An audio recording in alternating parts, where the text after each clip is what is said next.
નમસ્તે ખેડૂત ભાઈઓ, હું આસ્થા લાઈફ બિઝનેસ વતી જીપી ચૌહાણ સર્વ ખેડૂત ભાઈઓનું સ્વાગત કરું છું.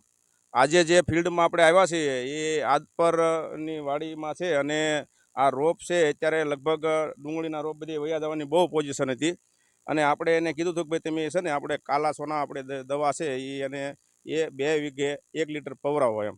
અને આપણા કહેવાથી ખેડૂતોએ પવરાવ્યું અને પવરાવાથી જો તમારી નજર સામે એનું પરિણામ, તો આપણે આ ખેડૂત ભાઈને જ આપણે મળીએ અને એનું નામ ને એનું ગામ પૂછીએ.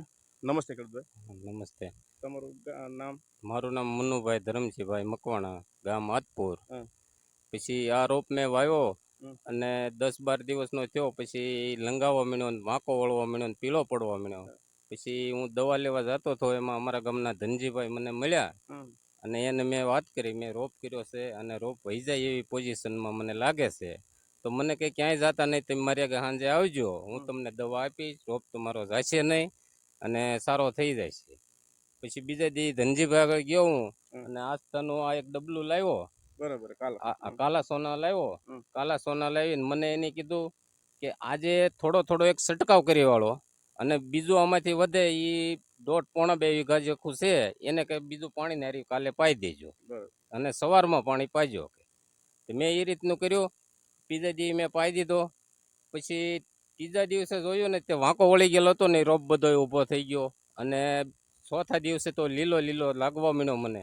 એટલે મેં કીધું હવે આપણે આ રહી જાય છે કે હવે બહુ વાંધો નહીં આવે. પછી 15 દી પછી મેં એક પાણ મૂકીને બીજું પાણ પાયું, તો બીજું એક ડબલું લાવ્યો. પછી એનું રિઝલ્ટ બહુ સારું આવ્યું અને દવા રોપ તમારે જો ખેડૂત ભાઈ, જો આ તમારી નજર સામેની આ વાત છે કે એક વખત નહીં 2 વખત, પણ હું એવું માનું છું કે જેટલી વાર રિઝલ્ટ ન આવે ને ત્યાં સુધી પાવો, કારણ કે રોપ અત્યારે રાખવો બહુ કઠણ છે. એવા જ આપણે અહીંયા આદપરમાં જે આપણે આસ્થાનો ડેપો જેને મળ્યો છે અને એના ઓનર છે એ આપણે ધનજીભાઈને જ વાત કરીએ. ધનજીભાઈએ જે આપણે ખેડૂતોને પ્રાકૃતિક ખેતી તરફ અને ખેડૂતોને ઓછો ખર્ચો થાય એ માટે આપણે એને ઓલું કર્યું છે. તો ધનજીભાઈ, તમે શું કહેવા માગો છો? હું એવા કામો કહેવા માગું છું કે આપણે પ્રાકૃતિક ખેતી, ઓર્ગેનિક ખેતી અપનાવીએ અને સૌનો સ્વાસ્થ્ય જળવાય એવું આપણે કરીએ છીએ.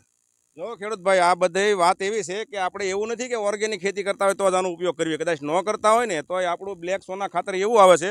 હવે અત્યારે ધનજીભાઈને આપણે કહેવાથી કે આની અંદર છે ને બધામાં ખાતર નખાવડાવી દેજો. એક થેલી છે ને વીઘે થેલી ખાતર નખાવડાવી દેજો અને પવરાવી દેજો. આ રોપ છે ને નહીં જાય, એની હું તમને ગેરંટી આપું છું. બસ આજ મારી ભલામણ છે કે ખેડૂત ભાઈઓ એક વખત ટ્રાય કરજો અને આપણી મોલાજ ન બગડે એનું ખાસ ધ્યાન રાખજો અને આનો અચૂક ઉપયોગ કરજો અને પવરાવજો. તે બસ આજ ભલામણ. જય જવાન, જય કિસાન.